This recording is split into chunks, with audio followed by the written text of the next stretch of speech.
Donc rapidement la correction à la séance 2. Alors je ne reprends pas directement sur le bilan que donc vous devez évidemment coller dans votre cahier, hein. C'est-à-dire que vous mettez tout ça dans le cahier, hein. D'accord? C'est le bilan et qui reprend en fait les réponses à vos questions. Alors précision, quand ça n'est pas écrit qu'il faut me rendre le travail, vous ne le renvoyez pas, sauf si vraiment vous avez envie, hein. Moi ça ne me dérange pas, hein, ça ne me prend pas beaucoup de temps, hein, mais voilà, contentez-vous de ce que je demande au niveau des retours, hein, parce que si à chaque cours on fait des retours, ça va devenir compliqué pour moi, hein, au niveau du temps. Si toute la classe m'envoie ses travaux, ça va être compliqué. Donc quand vraiment je demande un rendu parce qu'il y aura une note positive, euh, je le signale sur Toutatis. Donc un texte théâtral, évidemment c'est une pièce qui appartient au genre théâtral.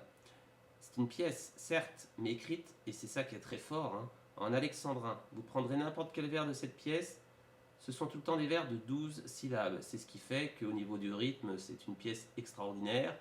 C'est-à-dire que c'est comme une poésie en réalité. Mais c'est du théâtre. 12 syllabes, les rimes sont plates. A, A, B, B. Vous vous souvenez, en début d'année, hein, on avait vu la disposition des rimes. A, A, B, B, plate ou suivi. A, B, A, B, rime croisée.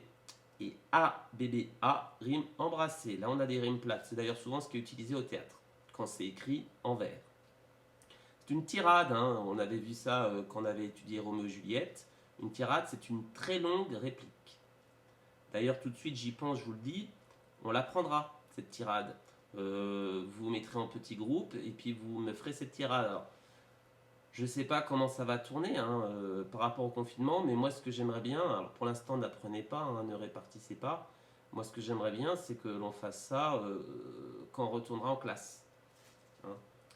Si on ne retourne pas en classe, je ne vous demanderai pas de vous enregistrer pour cette tirade. Parce que ce qui est sympa avec la tirade du nez, c'est que j'ai comme ça plusieurs élèves qui me la déclament.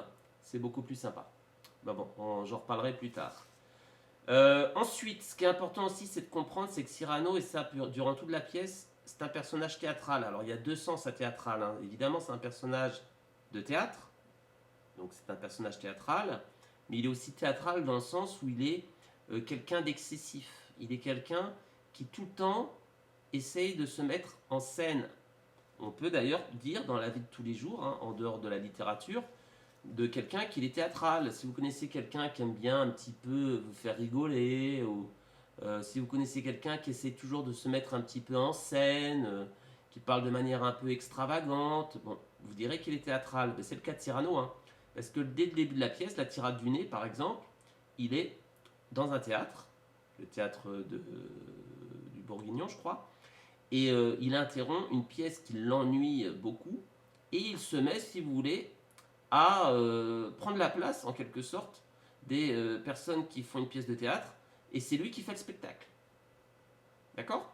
Donc là, il fait le spectacle, hein, et à un moment donné, justement, vous avez le vicomte de Valvert qui veut faire le malin, qui veut l'interrompre, parce qu'il en a assez qu'il fasse le fanfaron, et du coup, Cyrano va l'humilier en lui montrant comment est-ce qu'il aurait pu, s'il avait été doué, se moquer de son nez. Donc c'est très malin, hein, comme scène, hein, parce que euh, Edmond Rostand, quand il a écrit ce passage, faire parler Cyrano dans un théâtre, parce que la pièce à ce moment-là se passe donc c'est du théâtre dans du théâtre, si vous voulez, c'est très malin, hein. C'est montrer à quel point Cyrano est quelqu'un qui à lui tout seul, en fait, est un spectacle. D'accord? Une tirade comique grand 3, évidemment, c'est une tirade comique, puisqu'elle fait sourire. Quand on l'a comprise, cette tirade, quand on a compris le sens, elle fait rigoler. Parce que vous avez quand même un Cyrano qui se moque de son nez brillamment.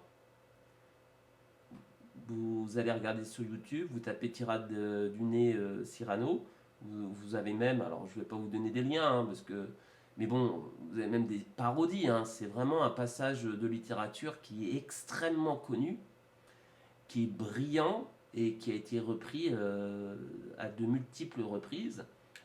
C'est très fort comme passage, hein. Donc il se moque comment de son nez? Il utilise des métaphores. hein, c'est un pic, c'est un cap. Il compare sans outil de comparaison. Il ne dit pas mon nez ressemble à un pic.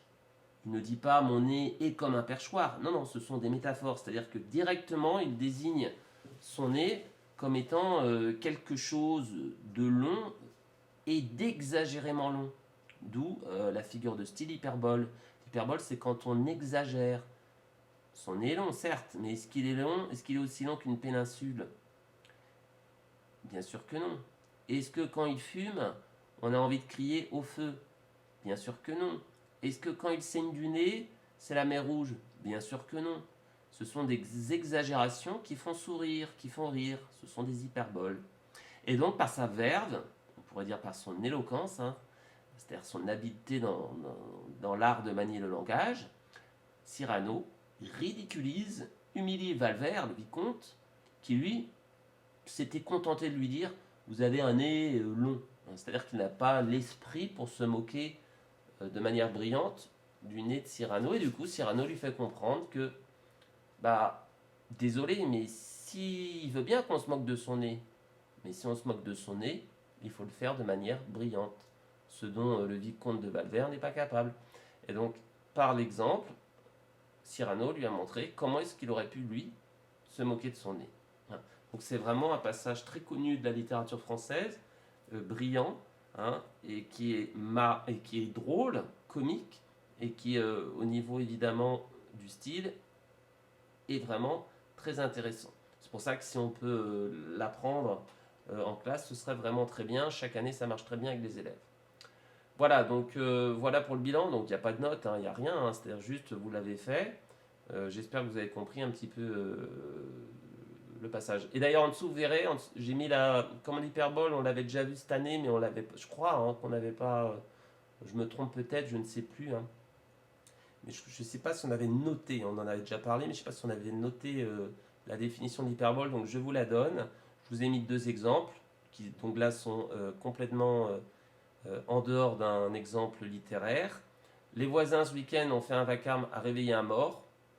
À réveiller un mort, c'est évidemment une hyperbole. Hein. Certes, ils ont fait du bruit, mais on ne peut pas réveiller un mort. Et cet homme est un géant, hein, pour dire de quelqu'un qu'il est très grand. Voilà.